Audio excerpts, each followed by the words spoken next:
The engines were finding life difficult. Workmen were mending the viaduct on the main line. The arches needed strengthening. Sir Topham Hatt did not want to close the railway while the work was done, and so repairs took a long time.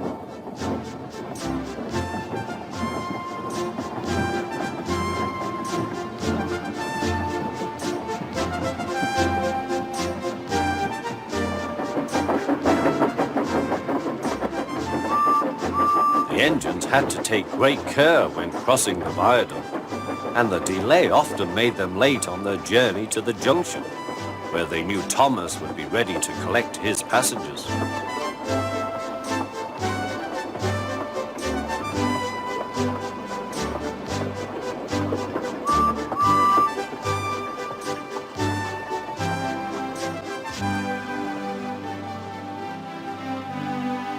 Thomas grew crosser and crosser.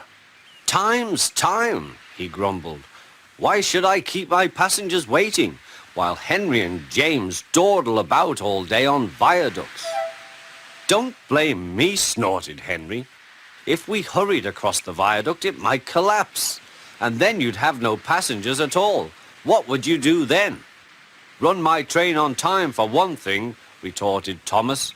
He hurried away before Henry could answer. Bertie was impatient too. He was timed to arrive just after Thomas. His passengers found that instead of going straight from the bus to their train, they were kept waiting till Thomas arrived. Soon Bertie grew cross with Thomas. "Late again," he remarked, as Thomas panted wearily in.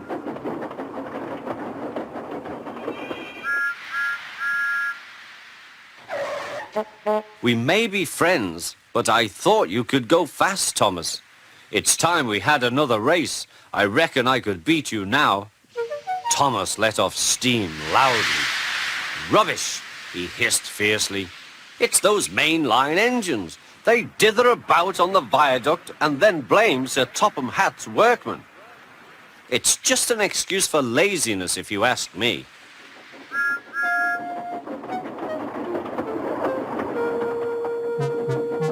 One day, James was later than ever at the junction. "I'm sorry, Thomas," he puffed. "I was held up at the station, and the viaduct made it worse." "It's lucky for you I'm a guaranteed connection," grumbled Thomas. Before James could answer, he puffed importantly away. Come along," he panted to the coaches. Annie and Clarabel did their best, but Thomas soon found that he couldn't save much time.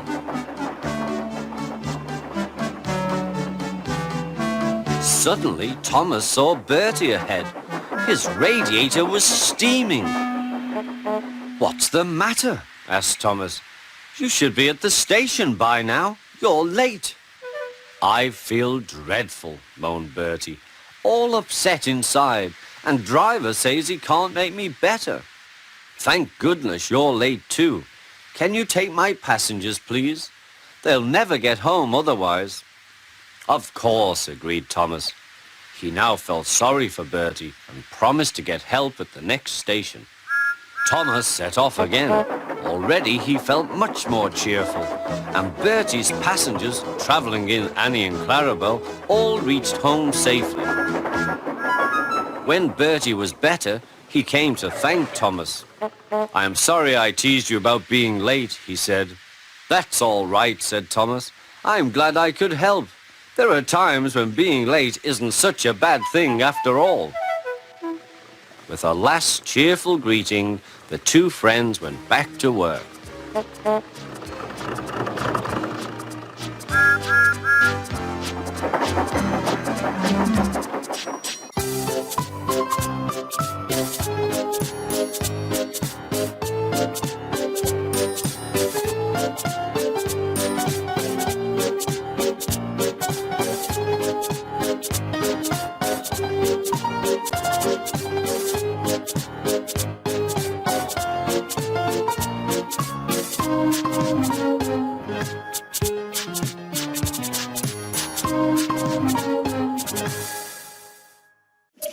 Duck is very proud of being Great Western. He talks endlessly about it. But he works hard too, and makes everything go like clockwork. It was a splendid day.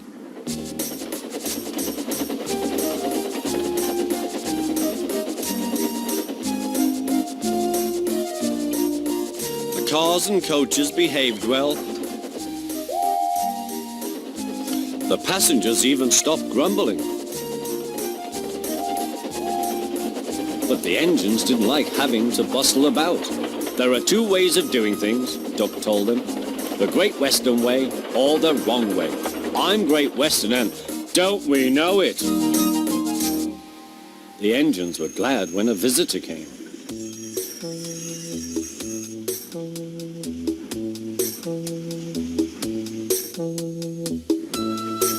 He purred smoothly towards them. Sir Topham Hatt introduced him. Here is Diesel.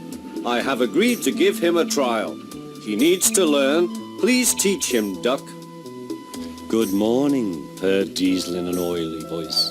Pleased to meet you, Duck. Is that James and Henry and Gordon too? I am delighted to meet such famous engines.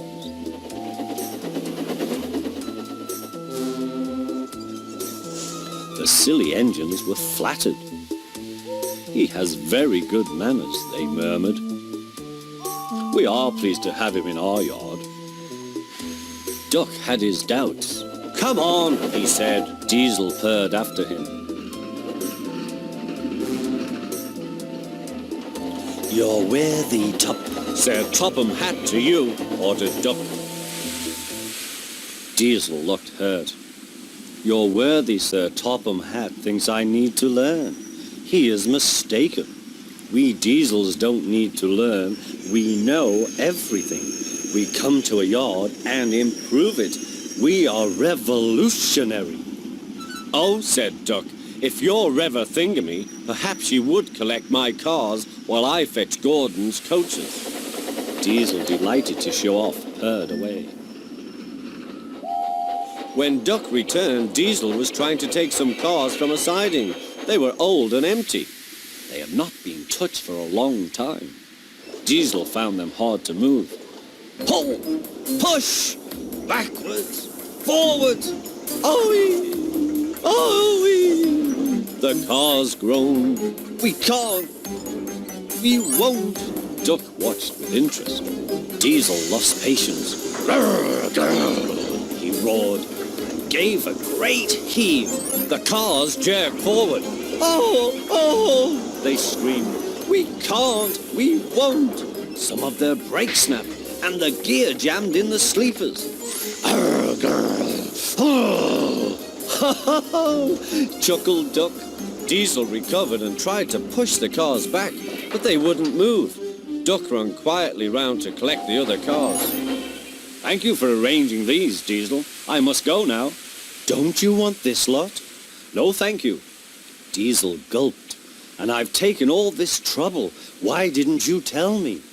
You never asked me. Besides, said Duck, you were having such fun being Rev whatever it was you said. Goodbye.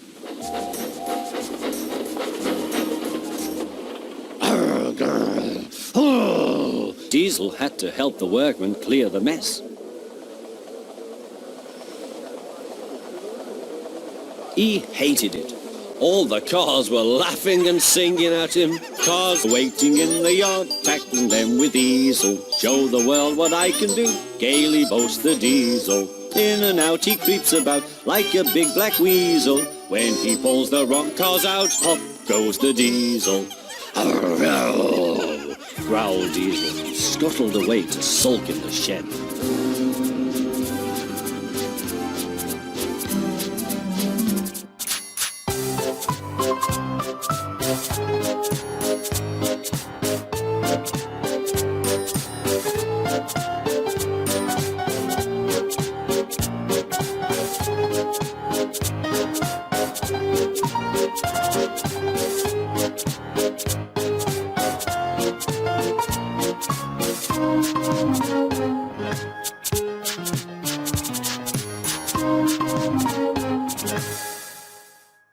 Diesel, the new engine, was sulking.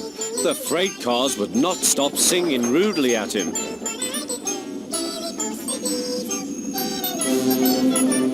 Duck was horrified. "Shut up!" he ordered and bumped them hard. "I'm sorry our cars were rude to you, Diesel." Diesel was still furious. "It's all your fault. You made them laugh at me." "Nonsense," said Henry. "Duck would never do that. We engines have our differences, but we never talk about them to the cars. That would be disgraceful," said Gordon. "Disgusting," put in James. "Despicable," finished Henry. Diesel hated Duck. He wanted him to be sent away, so he made a plan. He was going to tell lies about Duck. Next day, he spoke to the cars. "I see you like jokes. You made a good joke about me yesterday. I laughed and laughed. Duck told me one about Gordon. I'll whisper it. Don't tell Gordon I told you." And he sniggered away. "Ho, ho, ho," guffared the cars. "Gordon will be cross with Duck when he knows. Let's tell him and get back at Duck for bumping us." They laughed rudely at the engines as they went by.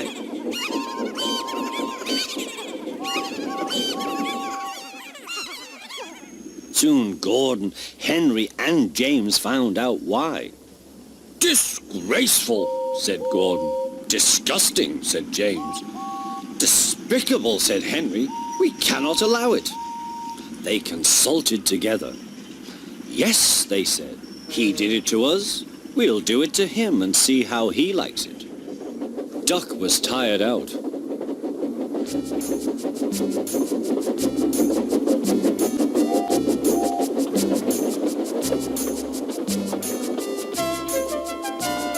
The cars had been cheeky and troublesome.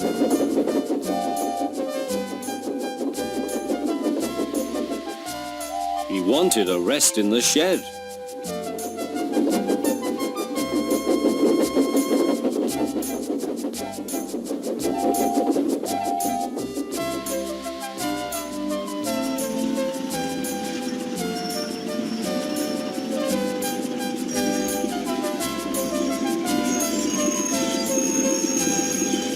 The three engines barred his way. Whoosh! "Keep out!" "Stop fooling," said Duck. "I'm tired." "So are we," hissed the engines. "We are tired of you. We like Diesel. We don't like you. You tell tales about us to the cars." "I don't." "You do." "I don't." "You do." Sir Topham Hatt came to stop the noise. "Duck called me a galloping sausage," spluttered Gordon. "Rusty red scrap iron," hissed James. "I'm old Square Wheels," fumed Henry. "Well, Duck?" Duck considered. "I only wish, sir," he said gravely, "that I'd thought of those names myself. If the dome fits..." "He made cars laugh at us," accused the engines. Sir Topham Hatt recovered. He'd been trying not to laugh himself. "Did you, Duck?" "Certainly not, sir. No steam engine would be as mean as that." Diesel lurked up. "Now, Diesel, you heard what Duck said." "I can't understand it, sir. To think that Duck of all engines. I am dreadfully grieved, sir, but know nothing." "I see," said Sir Topham Hatt. Diesel squirmed and hoped he didn't.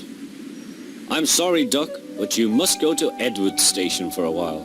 I know he will be glad to see you." "As you wish, sir."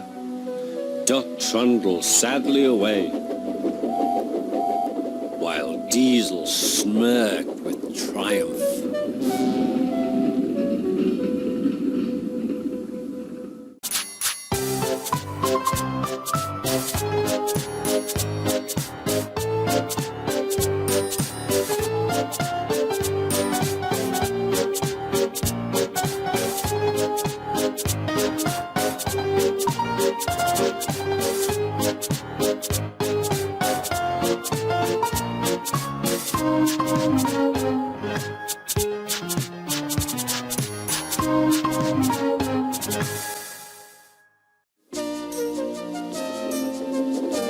Duck, the great western engine, puffed sadly to Edward's station.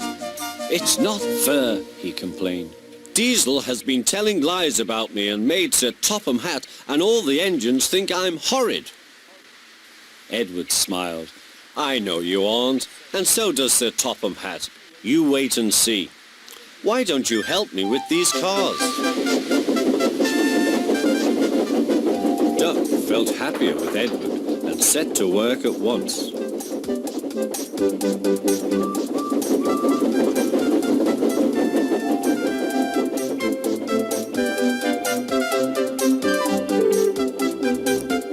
The cars were silly, heavy and noisy.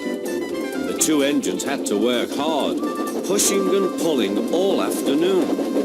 At last they reached the top of the hill. "Goodbye," whistled Duck, and rolled gently over the crossing to the other line. Duck loved coasting down the hill, running easily with the wind whistling past. Suddenly, it was the conductor's warning whistle. "Hurrah, hurrah, hurrah," laughed the cars. "We've broken away, we've broken away. Chase him, bump him, throw him off the rails," they yelled. "Hurry, Duck, hurry," said the driver. They raced through Edward Station, but the cars were catching up. "As fast as we can, then they'll catch us gradually." The driver was gaining control.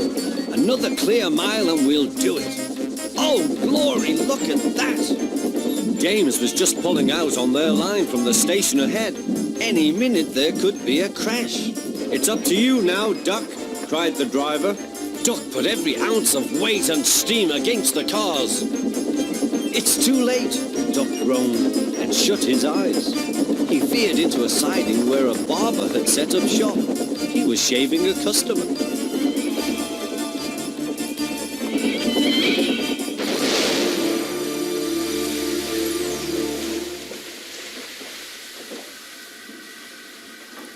The silly cars had knocked their conductor off his van and left him far behind after he had whistled a warning. But the cars didn't care. They were feeling very pleased with themselves. "Beg pardon, sir," gasped Duck. "Excuse my intrusion." "No, I won't," said the barber. "You frightened my customers. I'll teach you." And he lathered Duck's face all over. Poor Duck. Thomas was helping to pull the cars away when Sir Topham Hatt arrived. "I do not like engines popping through my walls," fumed the barber. "I appreciate your feelings," said Sir Topham Hatt, "but you must know that this engine and his crew have prevented a serious accident." "It was a very close, shave." "Oh," said the barber. "Oh, excuse me." He filled a basin of water to wash Duck's face. "I'm sorry. I didn't know you were being a brave engine." "That's all right, sir. I didn't know that either." "You were very brave indeed," said Sir Topham Hatt. "I'm proud of you." Sir Topham Hatt watched the rescue operation. Then he had more news for Duck. "And when you are properly washed and mended, you are coming home." "Home, sir? Do you mean the yard?" "Of course. But, sir, they don't like me. They like Diesel." "Not now. I never believed Diesel, so I sent him packing. The engines are sorry and want you back."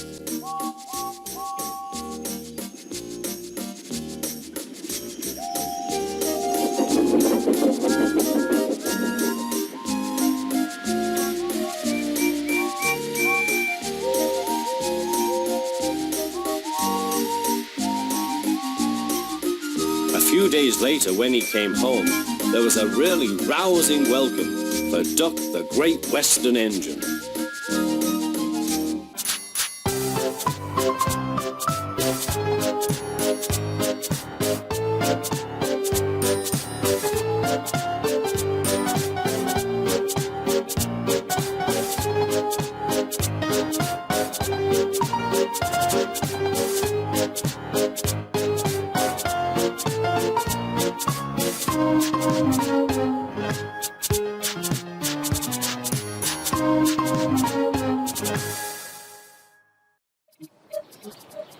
Gordon was resting in a siding. Sometimes, he thought, it's really tiring to be such a large and splendid engine. One does have to keep up appearances so. Peep, peep, peep, peep. Hello, lazybones, whistled Henry. What cheeks, spluttered Gordon. That Henry is too big for his wheels. Fancy speaking to me like that. Me, who has never had an accident.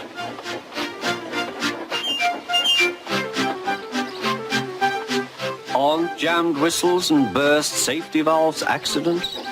Asked Percy innocently. No, indeed. High spirits might happen to any engine. But to come off the rails like Henry did, well, I ask you, is it right? Is it decent? Then it was Henry's turn to take the express. Gordon watched him getting ready. Be careful, Henry. You're not pulling the flying kipper now.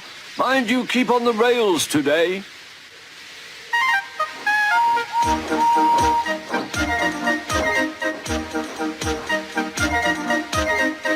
Henry went off in a huff, and Gordon yawned and went to sleep. But not for long. Wake up, Gordon, said his driver. A special train's coming, and we're to pull it. Is it coaches or freight cars? Cars, said his driver. Cars, said Gordon. Puh.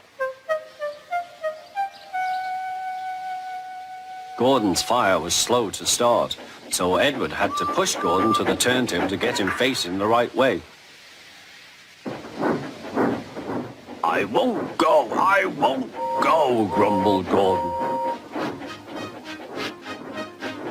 Don't be silly, puffed Edward. At last Gordon was on the turntable. The movement had shaken his fire. It was now burning nicely and making steam. Gordon was cross and didn't care what he did. He waited till the table was halfway round. I'll show them, he hissed. He moved slowly forward to jam the table, but he couldn't stop himself and slithered into a ditch. Ooh, she hissed. Get me out! Get me out!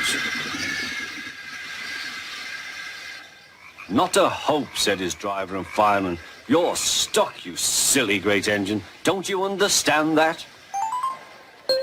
They telephoned, said Topham Hatt.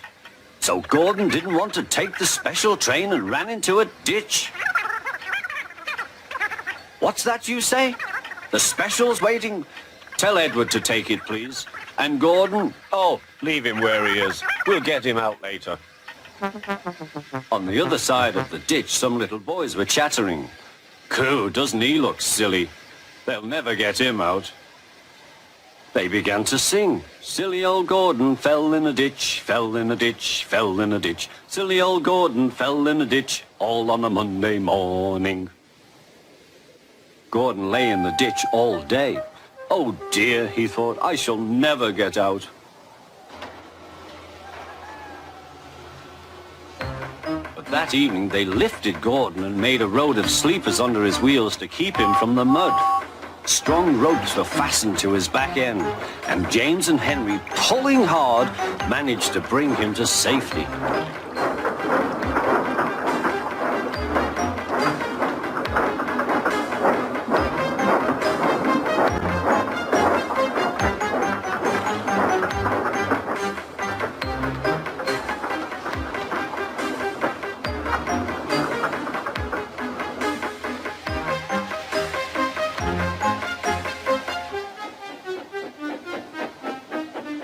Late that night, Gordon crawled home, a sadder and wiser engine.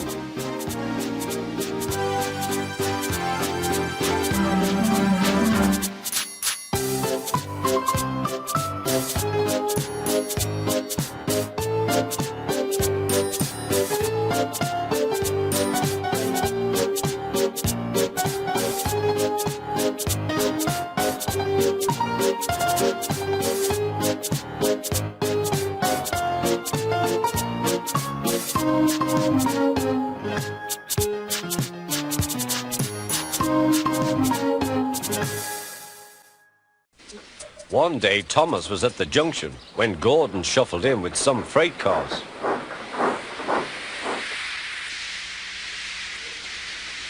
"Phew," remarked Thomas. "What a funny smell."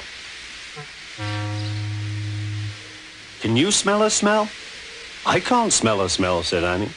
"A funny, musty sort of smell," said Thomas. "No one noticed it till you did," grunted Gordon. "It must be yours." Not long ago, he had fallen into a dirty ditch. Thomas enjoyed teasing him about it. "Annie, Clarabel, do you know what I think it is? It's ditch water." Before Gordon could answer, Thomas puffed away. Annie and Clarabel could hardly believe their ears. "He's dreadfully rude. I feel quite ashamed. I feel quite ashamed. He's dreadfully rude." And to Thomas they said, "You mustn't be rude. You make us ashamed." But Thomas didn't care a bit.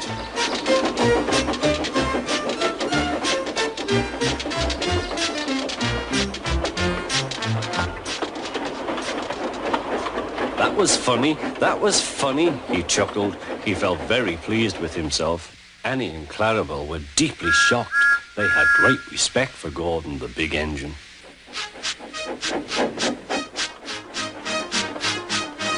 Thomas left the coaches at the station and went off to the mine for some cars. Long ago, miners digging for lead had made tunnels under the ground. Their roofs are strong enough to hold up cars, but not the weight of engines. A large notice warns them not to enter the area. "Danger! Engines must not pass this board."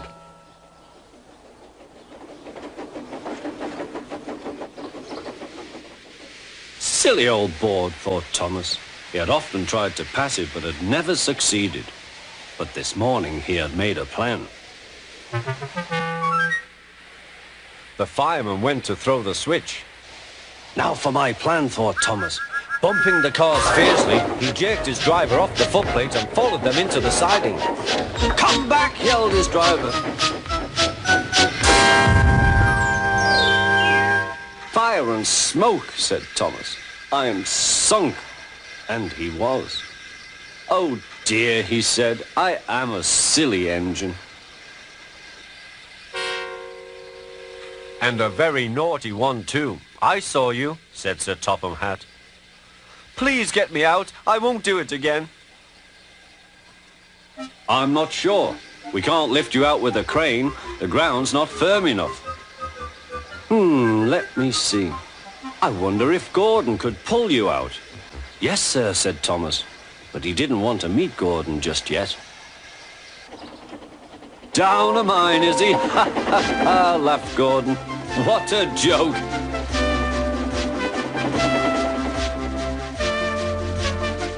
"Poop, poop, little Thomas. We'll have you out in a couple of puffs."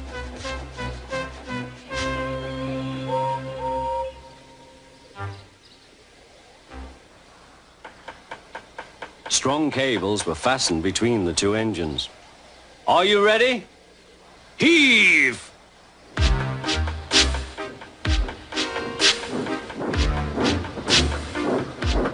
It was a lot harder than they all thought, but at last Thomas was free. "I'm sorry I was cheeky," said Thomas. "That's all right, Thomas. You made me laugh," replied Gordon. "I'm in disgrace." "So am I," said Thomas. "Why, so you are, Thomas. Shall we form an alliance? You help me, and I'll help you." "Right you are," agreed Thomas. "Good, that's settled," rumbled Gordon. And buffer to buffer, the Allies puffed home.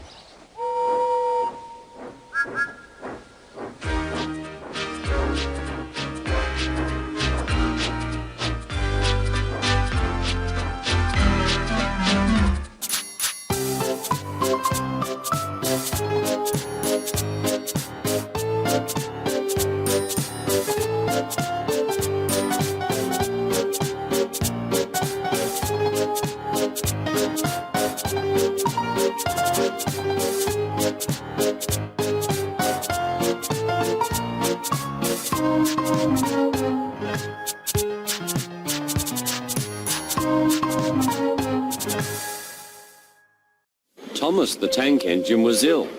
Workmen had tried to make him better, but it was no use. "Edward must take you to the works," said Sir Topham Hatt. Thomas felt very miserable. Then Sir Topham Hatt spoke to Duck. "I want you to help Percy and Toby while Thomas is away." Duck was delighted. He already knew Percy and soon made friends with Toby and Bertie. Terence the tractor gave him a big welcome too. "Take care of Thomas's coaches," he advised. "He's sure to miss them while he's away." Duck was very gentle with the coaches. Annie and Clarabel were impressed. "Such nice manners," they told each other. "It really is a pleasure to go out with him."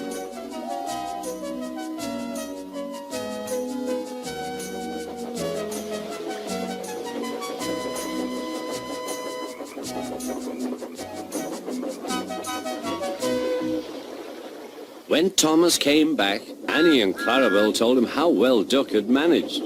Thomas was so pleased to be home that he soon forgot to be jealous.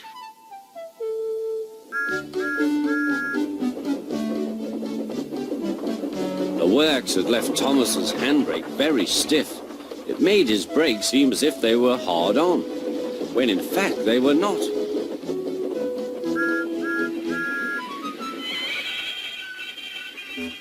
As a result, he and his coaches often overran the platform. Thomas found this most embarrassing. Gradually, his driver and fireman learned to be extra careful. But one day, Thomas's fireman was ill, and a relief man took his place.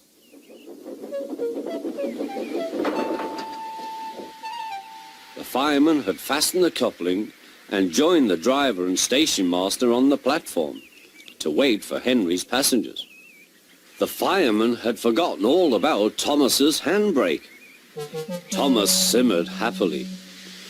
Not long now, he thought, as he saw Henry slowly approaching. But Thomas's brakes were not hard on, and suddenly he felt his wheels begin to move. He tried to stop, but he couldn't without his driver and fireman. He tried to whistle a warning, but he couldn't do that either. The conductor, driver, fireman and passengers were all stranded on the platform. "Stop! Stop!"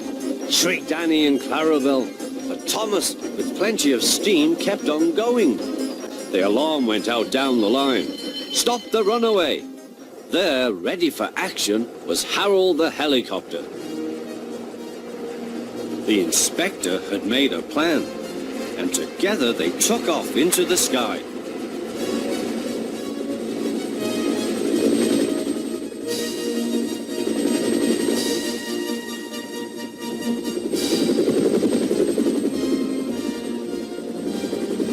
At last, Thomas was tiring.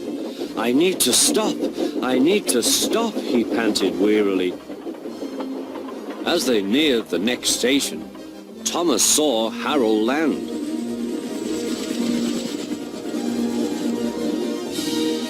They entered the platform slowly enough for the inspector to act. Judging his moment, the inspector scrambled into the cab and screwed the brake hard on. At last, Thomas stopped. Both he and the inspector were very relieved. Then they thanked Harold. "Think nothing of it." "Well, Harold, glad to be of service any time." "Phew," remarked the inspector. "We must never let this happen again, Thomas." Wearily, Thomas agreed with him.